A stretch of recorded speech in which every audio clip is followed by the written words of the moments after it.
साझा की न्यूज में आपका स्वागत है। देखते हैं आज की बड़ी खबरें। प्रेम विवाह के बाद परिवार ने जबरन करा दी दूसरी शादी। ये बड़ी खबर शाहजहांपुर से है। शाहजहांपुर में प्रेम विवाह के बाद जबरदस्ती परिवार वालों ने दूसरी शादी करा दी। युवती ने घर छोड़ दिया और अब उसका कहना है कि उसके भाई उसे जान से मारने की धमकी दे रहे हैं।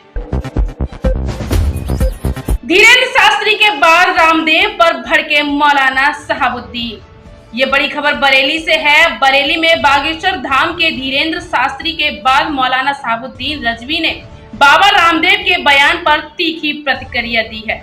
मौलाना ने कहा कि आतंकवाद को किसी भी धर्म से जोड़ना सरासर गलत है। पति बनाता है अप्राकृतिक संबंध, देवर करता है अश्लील हरकत। बड़ी खबर बरेली से है। बरेली में पीड़ित महिला की शादी 2 साल पहले हुई थी। आरोप है कि शादी के बाद ही ससुराल में उसे प्रताड़ित किया जाने लगा। उसने पति, देवर और सास के खिलाफ मुकदमा दर्ज कराया है, जिससे पुलिस जांच में जुट गई है। महिला ने पुलिस से न्याय की गुहार लगाई है। पति बनाता है अप्राकृतिक संबंध, ये महिला का कहना है। शादी का झांसा देकर लूटी अस्मत। ये बड़ी खबर बरेली से है। बरेली में शादी का झांसा देकर लूटी अस्मत। युवती को 1 साल लिव इन में रखा, फिर दे दिया धोखा। युवती उत्तराखंड की रहने वाली है। आरोपी युवक बरेली का है।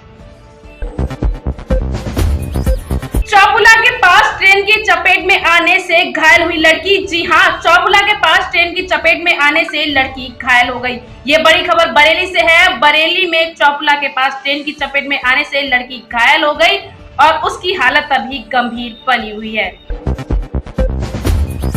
लूटी गई सरकारी पिस्टल बरामद। वांछित 25,000 रुपए का इनामिया अभियुक्त संजय उर्फ रंजीत व उसके 2 भाइयों को अवैध तमंचा कारतूस बरामद कर गिरफ्तार किया गया। जी हां, ये बड़ी खबर लखीमपुर खीरी से है। लखीमपुर खीरी पुलिस अधीक्षक गणेश प्रसाद के निर्देशन में व अपर पुलिस अधीक्षक द्वारा इस घटना को संज्ञान लेते हुए थाना गोला पुलिस द्वारा इनामिया अभियुक्त संजय उर्फ रंजीतपुर शंकरलाल निवासी महोशपुर थाना गोला जनपद खीरी व उसके 2 भाइयों को कमल किशोर व वेद प्रकाश को अलीगंज खीरी रोड पर कबीर धाम जाने वाले तराज के पास से गिरफ्तार किया गया। उनके पास से लूटी गई पिस्टल बरामद हुई और 2 अवैध तमंचे भी। किस बात की प्रेस वार्ता है और क्या हुआ है सर? दिनांक 20/1/2023 को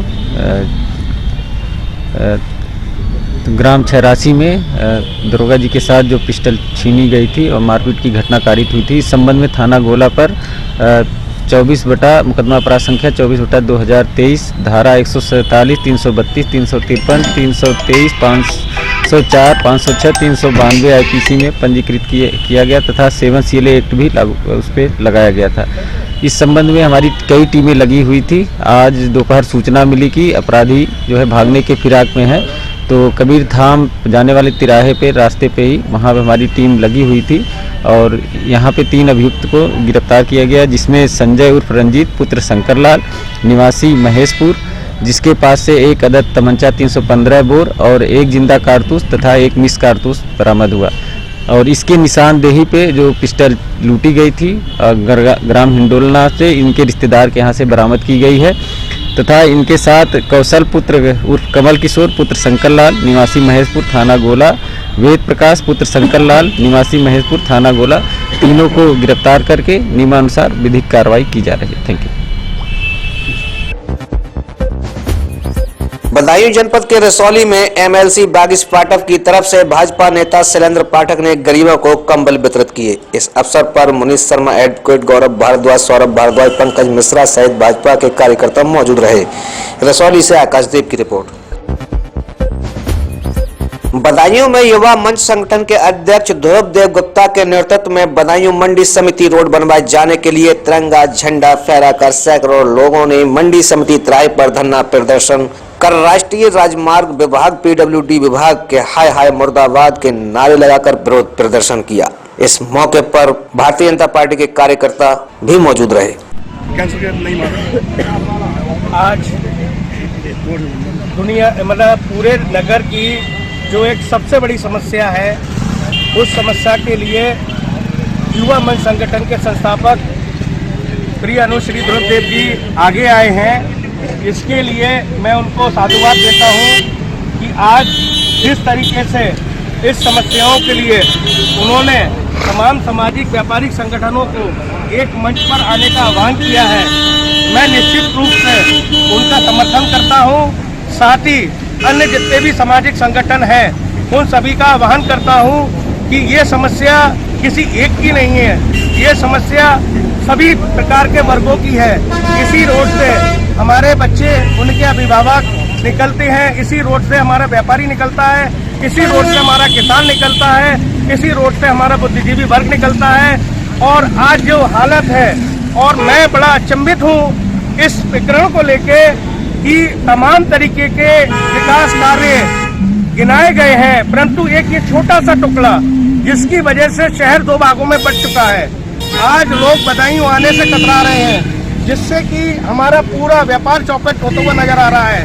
संग में ही हमारे जितने अभिभावक, जितने भी लोग हैं, ये सब परेशानी की दौर से गुजर रहे हैं। और आज भी मैं ये कहना चाहता हूँ कि जो जिम्मेदार लोग हैं वो अपने कानों में रुई ठूस के बैठे हुए हैं, जो कि अब नहीं चलेगा।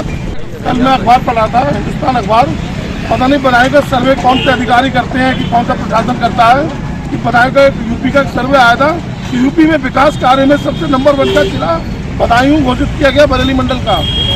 पता नहीं कौन से रोड में उन्होंने विकास देख लिया, कौन से रास्ते में उन्होंने विकास देख लिया। विकास तो हम लोग सब कागजों में है, कोई भी पटल पे कोई काम नहीं हो रहा है, सब रास्ता ब्लॉक। और यहाँ पर ये जो पानी भरा हुआ है, ये विकास बनाएगा, विकास वास्तव में बदायूं इस विकास से बदायूं जिस हिसाब से पानी भरा हुआ है, लोगों को परेशानी हो रही है, उस हिसाब से बदायूं नंबर 1 पे है।